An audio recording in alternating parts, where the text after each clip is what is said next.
कप्तानी,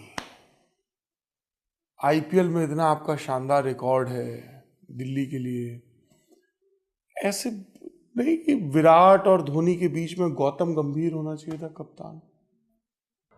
देखिए, मैं आपको एक चीज़ बताऊंगा, और ये शायद मैंने आज तक कभी नहीं बोली, तो लल्लन टॉप के प्लेटफॉर्म पे बता रहा हूँ, ये मैंने आज तक किसी प्लेटफॉर्म पे नहीं बोली बात।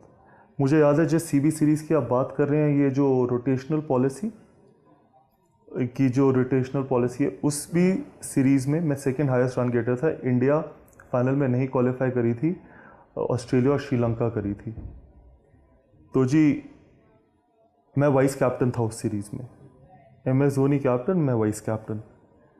जब वो सीरीज़ ख़त्म हुई तो उसके बाद हमने वापस आके बांग्लादेश जाना था ट्राई सीरीज़ खेलने। इंडिया, बांग्लादेश और श्रीलंका, डंकन फ्लेचर कोच थे हमारे। ठीक है जी, हम क्वालिफाई नहीं करे, उससे पहले 4-0 हार गए टेस्ट सीरीज़। तो बात ये हुई कि जी धोनी के ऊपर भी प्रेशर था, ऑब्वियसली कप्तान है तो 4-0 हारे और ट्रायंगुलर सीरीज़ में भी फाइनल में क्वालिफाई नहीं करे।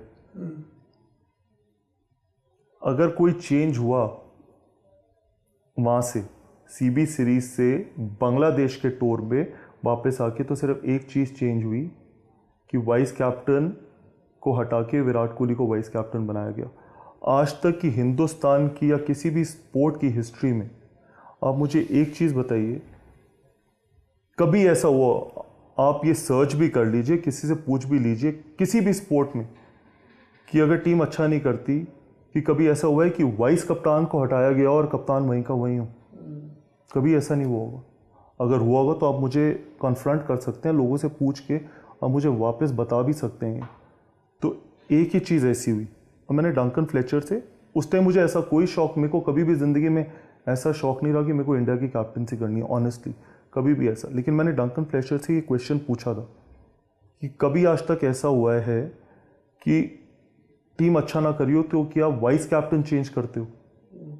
कभी भी तो कहते हैं मेरा ये डिसीजन नहीं है। तो ऐसा किसका डिसीजन है? सिलेक्टर्स का। तो मैंने कहा आप मीटिंग में क्या करने गए थे? He had no answer for it.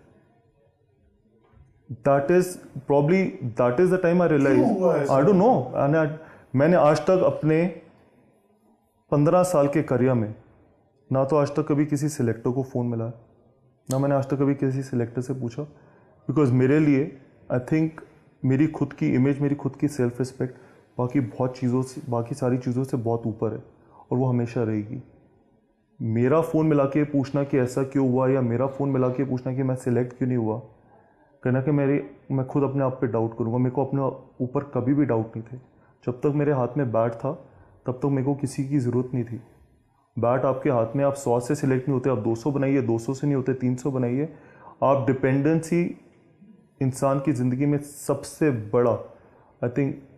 बड़ा ड्रॉबैक है, और मैं कभी भी किसी के ऊपर डिपेंडेंट नहीं होना चाहता था कि मैं ये बोलूँ या फ़ोन मिला के पूछूँ कि आज जी आपने मुझे वाइस कैप्टनसी से क्यों हटाया, आपको लगता है कि कोई और बेटर था?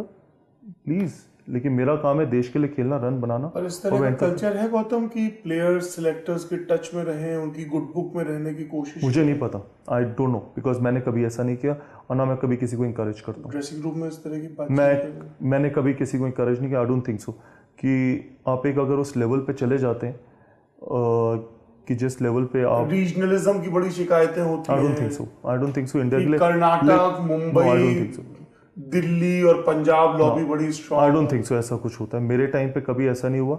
लेकिन मैं एक और चीज़ बिलीव करता हूँ कि जी, प्लेयर्स सिलेक्टर्स से बात करें या ना करें वो मैटर नहीं करता। सिलेक्टर्स को प्लेयर्स से बात करना बहुत ज़रूरी है, क्योंकि वो आपकी जॉब है, वो आपकी रिस्पॉन्सिबिलिटी है कि आप अगर किसी को ड्रॉप करते हैं या अगर आप किसी को निकालते हैं तो आपको उसको एक वैलिड रीज़न देना बहुत ज़रूरी है। उसको अनसर्टनिटी में रखना ज़रूरी नहीं है। अगर सिर्फ क्रिकेट ही नहीं, किसी भी प्रोफेशन, अगर किसी को नौकरी से भी निकाला जाता है तो आप उसको एक वैलिड रीज़न देते हैं कि क्या रीज़न है, क्या उसकी परफॉर्मेंस की वजह से, उसकी कैरेक्टर की वजह से, उसकी क्या चीज़ चेंज करनी है। आप किसी को सिर्फ ये नहीं कहते कि जी आपको ड्रॉप कर दिया गया, अब वो बंदा सोचता रहे कि क्या कारण था कि मुझे ड्रॉप कर दिया, क्योंकि बहुत मेहनत लगती है वहाँ तक पहुँचने में।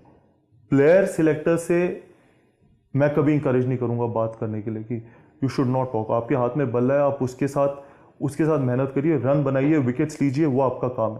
लेकिन सिलेक्टर्स का भी काम है कि अगर आप किसी को सिलेक्ट करते हैं, ड्रॉप करते हैं, तो उससे बात करें, उसको वैलिड रीज़न दीजिए, चाहे वो 1 मैच खेला हो, चाहे वो 150 मैच खेलो। वहाँ पर डिफ्रेंशिएट नहीं कर सकते कि यार ये तो नया लड़का है, इसको क्या बताना। कोई सीनियर खिलाड़ी है तो उसको एक दिन पहले पूछेंगे भी कि जी आपका क्या प्लान है, आपका फ्यूचर प्लान क्या है। Not at all. Rules and regulations should be same for everyone, चाहे वो न्यू कमर हो, चाहे वो 20 साल पुराना हो, एंड दैट इज़ व्हाट